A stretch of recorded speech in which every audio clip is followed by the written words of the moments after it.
સમુદ્રની લહેરો આજે પણ એક રહસ્ય છુપાવી રાખે છે. એ રહસ્ય છે દ્વારકા, શ્રીકૃષ્ણની અલૌકિક નગરી. દ્વારકા, જ્યાં ભગવાને રાજ્ય કર્યું અને ધર્મે રાજકારણને માર્ગ બતાવ્યો. મથુરાથી દ્વારકા સુધી.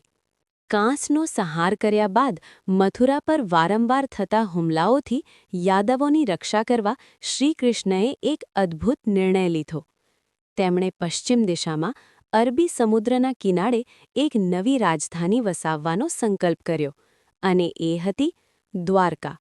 વિશ્વકર્મા દ્વારા રચાયેલી આ નગરી સાધારણ ન હતી, એ દિવ્ય હતી, સ્વર્ગ સમાન. દ્વારકાનું વૈભવ. દ્વારકામાં હતા ભવ્ય દરવાજા, સોનેરી મહેલ, વિશાળ રસ્તાઓ અને સમૃદ્ધ બંદરો.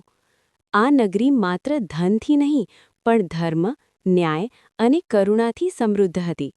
શ્રીકૃષ્ણ અહીં રાજા નહીં, પરંતુ લોકહિત માટે કાર્ય કરનાર માર્ગદર્શક હતા. મહાભારત પછી. મહાભારતનું યુદ્ધ પૂર્ણ થયું. યાદવ વંશનો અંત આવ્યો, અને પછી આવ્યો શ્રીકૃષ્ણના અવતારનો અંત. શાસ્ત્રો કહે છે, શ્રીકૃષ્ણના મહાપ્રસ્થાન બાદ દ્વારકા ધીમે ધીમે સમુદ્રમાં લીન થઈ ગઈ, જેમ જાણે પ્રકૃતિએ પોતાની દિવ્ય નગરી પાછી પોતાની પાસે લઈ લીધી હોય. પુરાતાત્વિક સત્ય.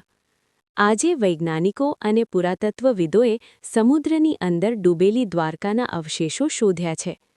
પથ્થરના સ્તંભ, દિવાલો, રસ્તાઓ અને બંદરના નિશાન સાબિત કરે છે કે દ્વારકા માત્ર કથા નથી, એ ઇતિહાસ છે.